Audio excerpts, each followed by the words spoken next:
გოგის უნდაუნები ხოლმე რომ ფემინისტი არა ვარ მეთქი მინდა დღეს გითხრა რომ სწორედ აი ამ გაგებით იმიტომ რომ აი ამ ჩადებულ იცით რა ეხლა ესე ქალებს ჩაგრავენ მარტივად ჩვენ საუკუნეში რომ გამოვიდეთ ვერავინ ვერ ვიტყვით მაგრამ აი ეს ჩადებული მთელი კაცობრიობის განვითარების პროგრესული გზები მთელი ეს დასავლური ცივილიზაციის მიღწევები და აი ეს ისე ფარული ისე შეფარული და არსებული ჰაერით დგას რომ ამას ჩვენ ვერაფერს ვერ უზამთ ჩვენი საზოგადოება მაქსიმალურად ასე ვთქვათ ის ასეთ ტიპის საუბრებს ასეთ ტიპის დისკუსიაში შესვლას მუდმივად რაღაცა დემონიზაცია ხდება იმ თემისა რასაც სექსუალური იდენტობა ჰქვია ხო გაცხებული ჩვენ ვახსოვთ მუდმივი ბრძოლები, მიტინგები, მანიფესტაციები, კონკრეტული ორგანიზაციები, რომლებიც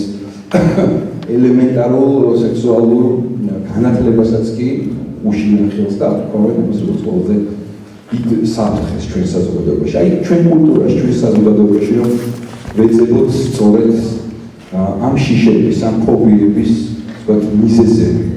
სად მიგვიყვანს ეს შიშები და ეს მიზეზები მინდა ანას დაუსვა ეს კითხვა და მე თვითონ ვთქვი.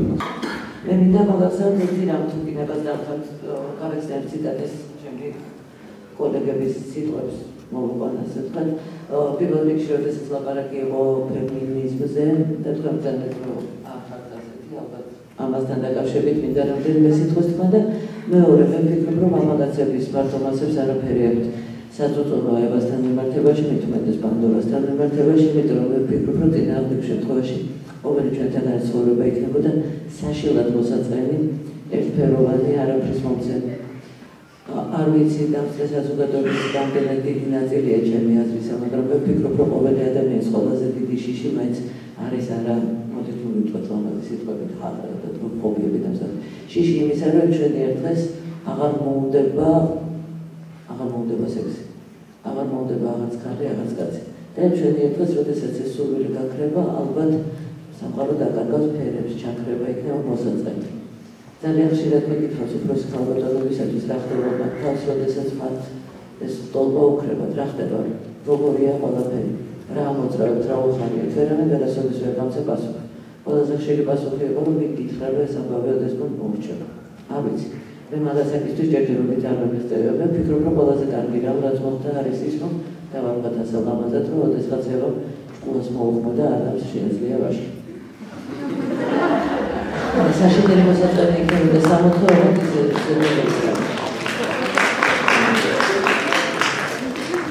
მეორე ამბავი რომელსაც მოგხიბლა თავის დროზე ეს არის ისტორია იმისა თუ როგორ ცდილობენ ქალები თანასწორობის მოპოვებას და როგორ მოხდა როგორც ყოველთვის აქაც შინელი დიდი მარცხი, იმიტომ რომ როგორც ჩანს ქალები ზოგადად მარცხისთვის არიან განწირული. ძალიან მომწონსება თანასწორუფლებიანობა, როდესაც მე მოწყალეთ დავხდეს უფლება იმისა, რომ მიმუშაო ისევე როგორც მამაკაცმა, გვერდეს იგივე მოვალეობები, რაც მაქვს მამაკაც, ისევე ვაგებდე პასუხს ცალკეულ მოვლენებზე, ამბებზე და ასე ვთქვათ, კაცობრიობის ცვლილებებზე, როგორც ყოველი მამაკაცი მოვალეო.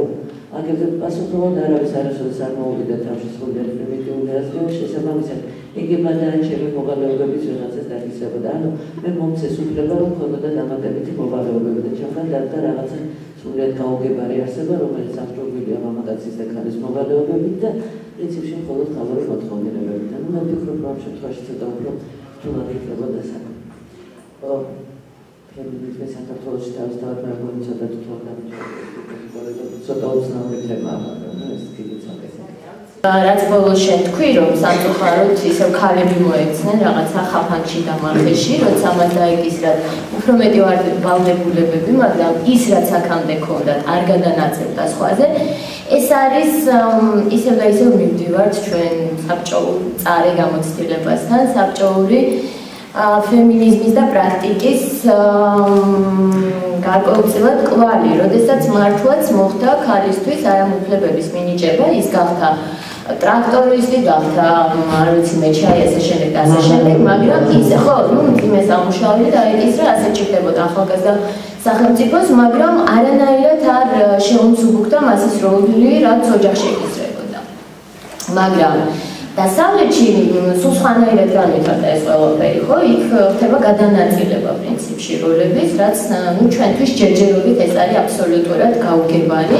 გამონაკლისები რასაკვირველი არსებობენ, როდესაც მამაკაცის ოჯახურ ცხოვრებაში ისეთივე როლს თამაშობს და ისევე ერთვება როგორც ქალი. მაგრამ სწორედ გამომდინარე აქედან, რომ ჩვენ ჯერ კიდევ ძალიან მყარ პატრიარქალურ კულტურაში ვცხოვრობთ, რასაკვირველია ეს არის სრულად წარმოუდგენელი. ხშირად დაცინვისაგან თუ აღმოჩნდა, რომ ესეთი მამაკაცი და ჩემთვის ეს არის სანიმუშო მამა, თუ არსებობს, ხო, მის მიმართ რაღაცა გარკვეული ირონიული დამოკიდებულება არის. და ზოგ დასაწყისში რაზეც იყო ლაპარაკი, ისევ არასწორი ინტერპრეტაციასთან დაკავშირებით მინდა ვახსენო იგივე წასულობასთან დაკავშირებით მოსაზრება. ასე თქო, ძალიან უფრო გავრცელებულია, რომ რასაკვირველია მთაში არის უფრო მეტი თავისუფლება, გარკვეულწილად, ოღონდ რაღაცა ზღვრამდე. მაგრამ ესეც არის ისევ მამაკაცის, ისევ პატრიარქალური კულტურის მიერ დაშვებული თავისუფლება, ხო? ქალზე ეს კულტურა არ ზრუნავს, იმიტომ რომ მას ის არის მოხმარების საგანი ფაქტობრივად. მან უნდა იზრუნოს თავის სტუმარ მამაკაცზე, რომ მას ისეთივე კარგად მოემსახურონ სუფრაზე, როგორც თქვათ ტიბოდში, საწოლში, ხო? მაგრამ იმის იქით, რაც არის დაშვებული პატრიარქალური კულტურის მიერ, მას ეკრძალება ძალიან მკაცრად და ხშირად ვიცით, რომ ეს შემთხვევები ტრაგიკულად ეს კი შეიძლება დამთავრებული იყო, ხო? იმიტომ მათ არ ქონდათ თქვათ შეყვარების უფლება და ასე შემდეგ და ასე შემდეგ, მით უმეტეს რომ ცოლად გაყოლოდა და ისე რომ აი აქ რომ ჩვენ დავინახოთ რომ რაღაცა უფრო შემწყნარებულია, უფრო შემწყნარებული ცუდი სიტყვა, უფრო ლოიალურია თითქოს იგივე ქალის სექსუალობის მიმართ მთის კულტურა, ხო? მე მგონია ეს ძალიან არასწორი. პრინციპში აქ ვერ დავაკმევთ ვერავით სექსუალობის, სექსუალური აღქმების მნიშვნელობას თითოეული ადამიანის ცხოვრებაში. ეს აღქმები ხშირად განსაზღვრავენ, მაგრამ თუნდაც ლიტერატურა, თუნდაც მუსიკა, ყველაფერი ხო პროვიდის გარკვეულწილად იყო ეს ეტაპი ჩვენს ისტორიაში, რომ უკავშირდება სექსუალობას. ყველა აქტი, ყველა მოვლენა, ყველა მშვენიერება. შენ მაინტერესებს ამ შემთხვევაში რამდენად ეთანხმებიან მოსაზრებას და სამყაროში თუ არსებობს ადგილი სხვა ფუნქციისა, სხვა მშვენიერებისა, სხვა აღქმებით თქმობისა გარდა სექსუალობის. ალბათ არსებობს, ეხლა რომ დავუყოთ უკან, თქვათ, მაინც ალბათ ჩვენ სოციუმზეც ვისაუბროთ, ხო? ჩვენ რეალობაზეც ვისაუბროთ, ხო? თავისთავად ეხლა თეოსას დავეთანხმები, ფაქტია რომ გარემო აქ არის პატრიარქალური, თუმცა იდეოლოგია აქ ჩვენთან არ არის ესე კვეთრი დიფერენციაციის შესაძლებლობა საქართველოს არ გვაძლევს, ისევე როგორც არ გვაძლევს კავკასია. ანუ იდეოლოგია ეს არის რადიკალური დისონანსების ადგილი, სადაც პარადოქსალური ლიბერალიზმი შეიძლება შეეჯახოს გამაუგებელ რეაქციონიზმს, ანუ კონსერვატიზმს. ეს ძალიან საინტერესოა, ობიექტურად, როდესაც ჩვენ ვაპარაკობთ აღმოსავლეთზე და მთაზე, ცნობილია, ხო? სულხან საბა, რომელიც არის პირველი, რომელმაც განსაზღვრა, ასე ვთქვათ, დაადგინა გარკვეული დეფინიციები, არა მხოლოდ ლინგვისტური, არამედ საერთოდ ნორმატიული, სულხან საბას ლექსიკონში სექსუალური აქტი იცით თქვენ როგორ წაინაცვლება, ხო? კაცთაგან ქალთა დამცირება. ეს სიტყვა ხო, აი ეს ანუ აქ გულისხმება გარკვეული ცხადია პირდაპირ ჩადებული არის, ასე ვთქვათ, ძალადობის კოდი. თუმცა მიმეორება მიდღაც ამიჩენდა, ხო, ეს ასე ვთქვათ, თეოლოგიური ტრადიცია ამას გამომიხავს, იმიტომ რომ მე თეოს ამაში ვერ დავეთანხმები, რომ მამაკაცი ინსტინქტებს და ქმნის, ვთქვათ, ფშავშის და ხევსურეთში გარკვეულ ნორმებს, იმიტომ რომ ქალი საოცრად თანაბარია რეალობაში. ეს ჩვენ ვერ ვიტყვით, რომ აგროვინიმე კულტი დომინანტურია, მატრიარქალური თუ პატრიარქალური და ეს კონფლიქტი მე ვფიქრობ, რომ აისახება ძალიან ბევრ ლიტერატურულ ტექსტში, როგორც ჩვენ ანტიკურ თემატიკაზე ვლაპარაკობდით. ჩვენ გამოვიცეთ გარკვეულწილად ჩვენი იდენტობის სივრცე არის მედიას მიდიც, ხო? მედია მიყვება ვნებას, გარკვეულწილად მიყვება იასონს, იასონი მისთვის არის სინონიმი ვნების.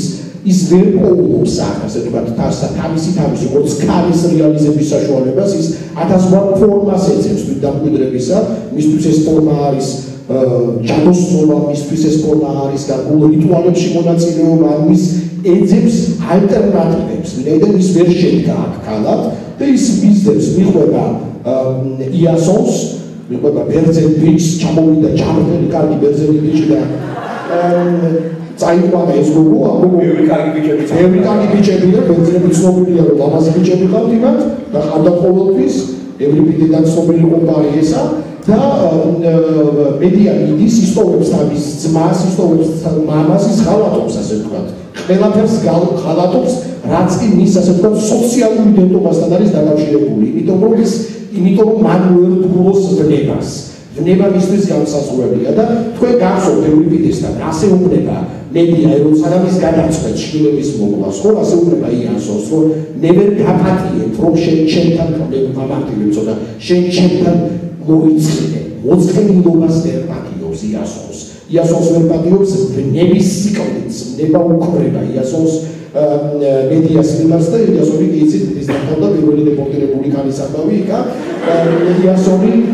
იასონი იქვე აქტიურობრივ მეგობრობას გაიჩენს საყვარელს და ამის შემდეგ დაიჭირს აი ამ სტერილურობას ვეღარ პატიობს მედია ამ სტერილურობის ასე ვთქვათ რეაქციად მას ის გავსცეთ ნაბიჯს, რომელიც რაღაცნაირად საბოლოოდ დააკავშირებს მას იასონთან.